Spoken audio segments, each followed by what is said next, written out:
welcome to Life in Envelopes. I am Jennifer Bleecher.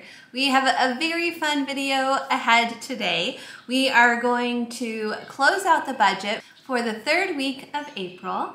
We're going to do some cash envelope stuffing. We're going to stuff some cash envelopes, and then at the very end, I will be answering your questions from last week's video. Let's go ahead and jump right in. Okay, so let's start by taking a look where we spent our money this week, starting with bills. We had garbage and Alliant Energy. We set aside $5 of cash for each of those. Those are bills that we set cash aside for. These are the only two we set cash aside for. The rest come straight out of our bank account. So the other bill that came out this week was Google Fi. This is for our cell phones. We currently have 3 cell phones, and it's $91 a month.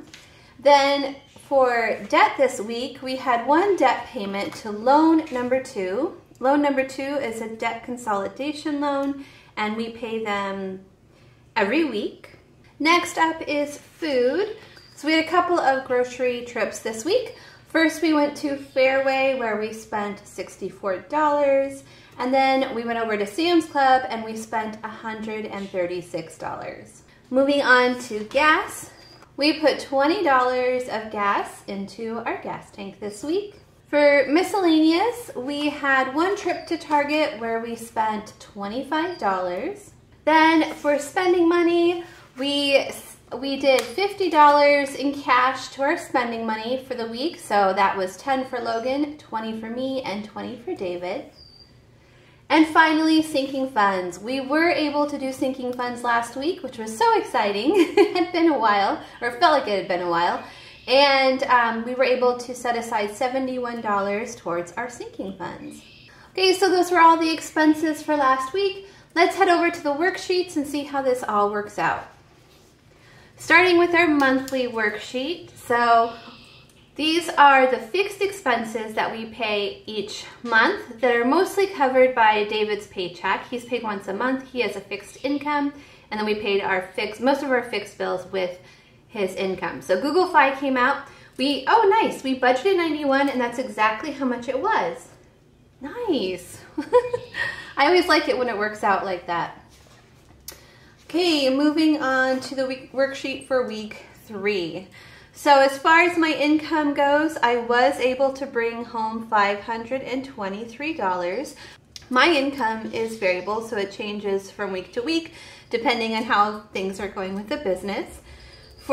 We were able to do all the cash envelopes and exactly what we had budgeted for those. So we set aside $3 in cash for Amazon, 10 for car maintenance, 5 for car registration, 20 for Christmas, 3 for Sam's, and 30 for vacation. So altogether, we were able to set aside $71.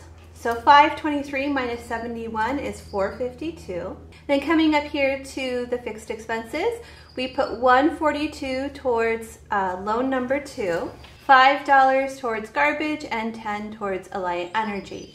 So altogether, that was $157. So $452 minus $157 is $295.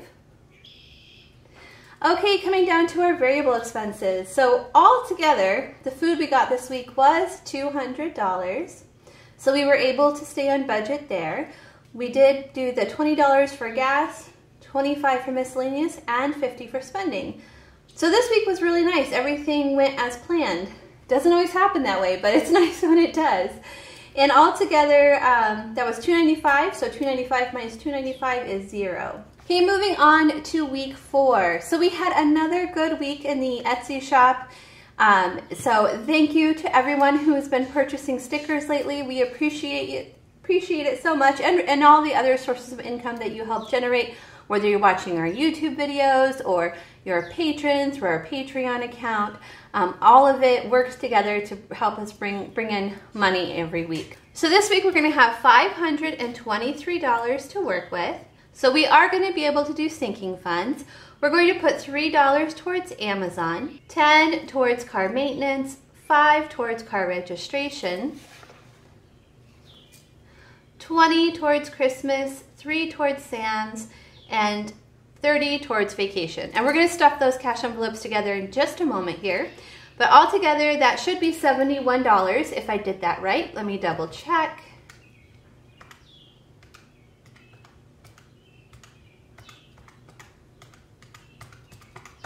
Yes, $71. So 523 minus 71 is 452. Okay, coming up here to our fixed expenses. So we have loan number 2 is going to come out. That comes out automatically, and that's 142. We're going to set aside $5 for our garbage bill, and we're going to set aside $10 for Alliant Energy. That is the gas for our house. So altogether, that's $157. So 452 minus 157.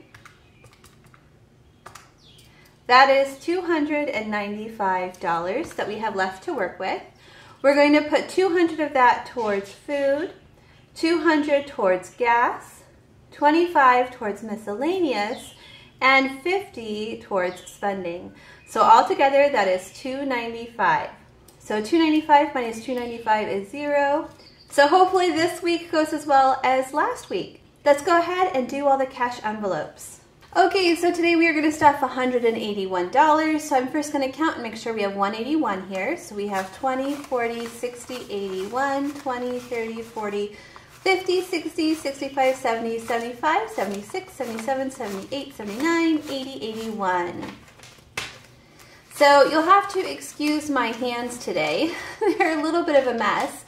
I have been spring cleaning my house and giving it a good deep cleaning for the new season, and I just have these like little cuts all over my hands. All of my nails have broken, so I've filed them down. Yeah, so my nails and hands aren't looking the best this week, but the show must go on. Okay, let's start with our bills. So the 2 bills are garbage and Alliant Energy. Okay, so garbage is going to get $5 today. So now we have 5, 10, 15, 20, 25, 30. So we're halfway to our goal. When we get to 60, then we will be able to pay our garbage bill. I'm thinking about changing garbage companies. The company we currently have, anytime I have something extra that I need them to pick up, they want to charge me a crazy amount of money for it. For example, we had a broken space heater. They were going to charge us $75 to pick up this little broken space heater. I was I'm pretty sure that's more than we paid for it, is what I was thinking. I took it to our resource center myself with a whole carload of other stuff because I was decluttering my house this week. The whole carload was $10, including that thing. So that company, our garbage company is driving me a little bit crazy. Okay, so we're going to add another 10 to Alliant Energy. We now have 20. Once we get to 40, we'll be able to pay that bill. Our old company was awesome. Our company was sold to this company, and I really miss the old company. Okay, moving on to sinking funds. Okay, so starting with Amazon, this is for our annual membership. Today we are going to add $3 to that. 1, 2, 3. So let's see how much we have all together. 20, 40, 45, 46, 47, 48. So we have $48 for that. Next is car maintenance. We recently had a car repair, so this is pretty low. Right now we're trying to rebuild it. Today we are adding $10, so now we have $20. Next is car registration.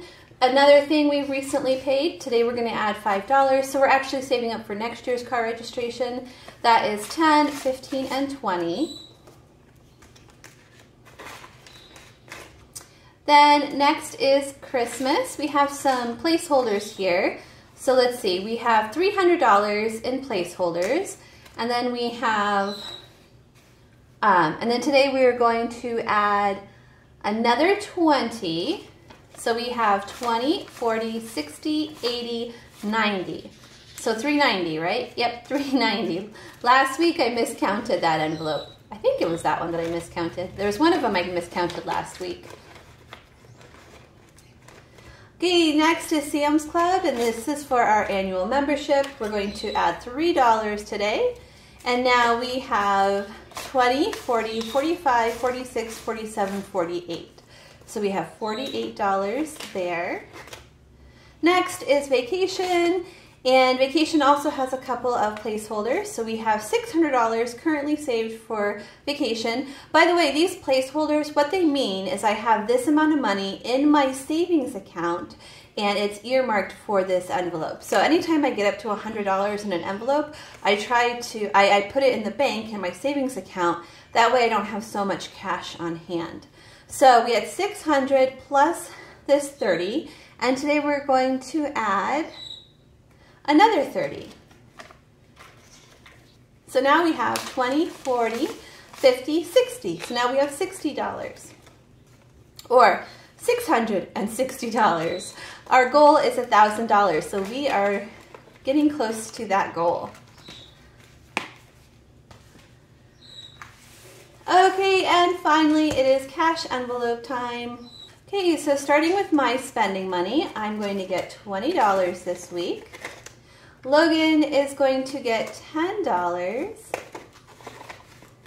and David will get $20.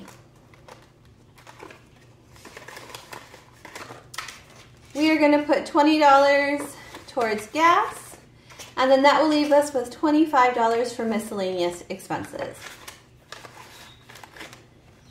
Okay, so that is it for the cash envelope stuffing portion of this video. I am going to answer some of your questions from last week's video if you want to stick around and see that. But if you're logging off here, please don't forget to give this video a thumbs up, and I will see you again next time. Okay guys, it's time to answer your questions, and this first question comes from April Budgets. What program do you use to edit your videos? Did you teach yourself how to edit?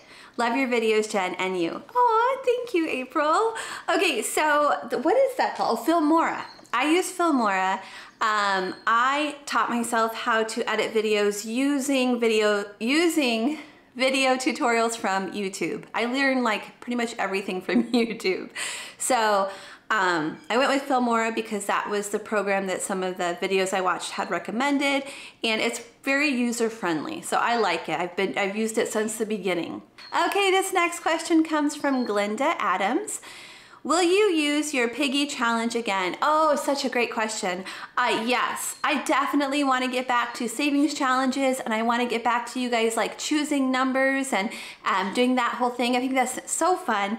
I'm just trying to get my income a little more stable. So I was looking back at this month. We're almost ready to close out this month, and we were able to make what I wanted to make for my income, my variable income, 3 out of the 4 weeks. So we're getting closer to like stabilizing where I'm at. So I might be able to get back to those savings challenges very soon.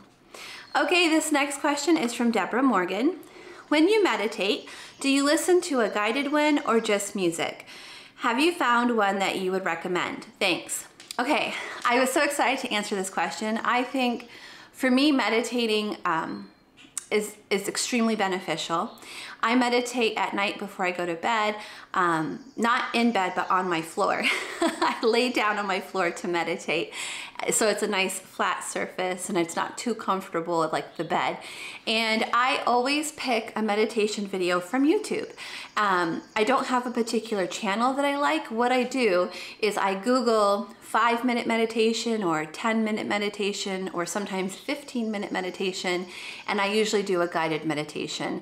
And I like the guided meditations where they like kind of talk you through the beginning, and then just like the rest of it's just like music. So you have like a long period of time with just music. I am not at the point where I can meditate with no sounds at all. It drives me crazy. My ADHD brain cannot handle silence. I can't even start work during the day in the office without turning music on first. I just always have to have like sound. So for me, I have to meditate with guided meditation through a video. Okay, Christine Wallace. Have you checked to see if Logan qualifies for free lunch program since your income is low? Even though he isn't at the public school, some states have other benefits for families that qualify. That could help with the food budget. Okay, I was really excited to answer this question because yes, I actually he does qualify for free and reduced lunch. So even though we homeschool, we do what's called dual enrollment, which means if there's ever a class I want him to take at the school, he can. He can also join any club or after school like activity. So we're still registered. He's a registered student in the school district. I just educate him at home. And because of this, we have to pay that annual fee to register him for school and pay for all of his like textbook fee and all that stuff. And it's more than we can afford. So we found out that if we applied for free and reduced lunch, all those registration fees were covered. So that's what we use it for. We never get lunch, but we had to apply for that program in order to get our expenses for registering him for school covered. So that was very helpful when I learned that. I think it was somebody, I think it was a secretary at his school that he was at before we homeschooled him that told me about that. Okay, so this next question is from CB. Jennifer, I wanted to ask in regards to your grocery bill. Do you meal plan with the other members of your family and then write a shopping list according to everyone's ideas and requests? I would just head to the store and buy whatever without too much thought. But now I write a meal plan and shopping list according to the weekly requests and grocery specials. I found by being prepared, I know I am able to stay in my budget because I was struggling. I had $200 weekly budgeted and was overspending 3 out of 4 weeks in the month. There are still weeks when my grocery bills are crazy, overspends, groceries are my kryptonite. Oh my gosh, I hear you. Groceries are my kryptonite too. Okay, but so what we've been doing lately, and it's really worked for us, is we buy pretty much the exact same thing every week from the store. Like, it's not getting boring yet, but it's just made life a lot easier to know, like, this is our shopping list. These are the things we're going to get. If we don't have them on hand, then we need to replace them. And we just get the same thing, and I just make the same meals over and over again in rotation. And so far, it's going okay. No one's complaining. So that's been working really well for us, is to have pretty much the same grocery list every single week and pick up the same items as they run out. Now, I do love to experiment and try new recipes every once in a while, but I have found that I'm doing it less often because it tends to get pricey to try new recipes all the time. So I end up finding like my favorites and I just make them on repeat. Okay, this next question is from Jackie Elmore. What do you do with the money you get from YouTube? It sounds like the money you stuff is only from your Etsy shop. So Jackie, I have a business account and any money I make from all of my multiple sources go into that one account. So for me, that is YouTube income, Etsy income, Patreon, share a sell, sponsorships, Amazon, my Amazon storefront.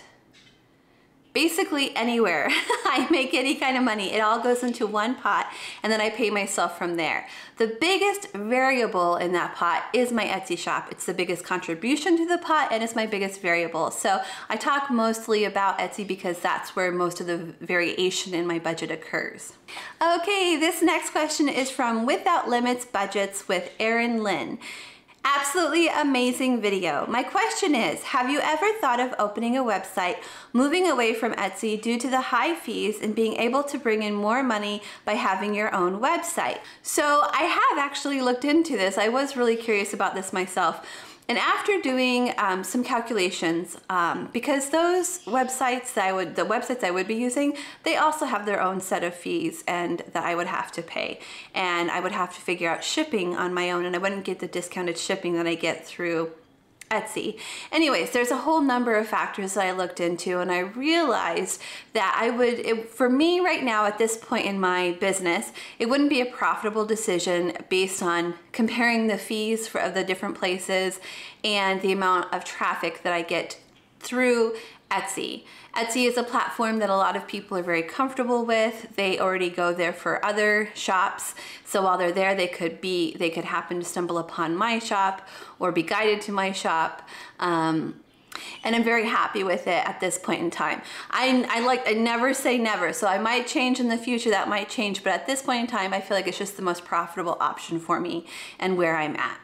Okay, so that is it for this week's questions. Thank you guys again so much for watching.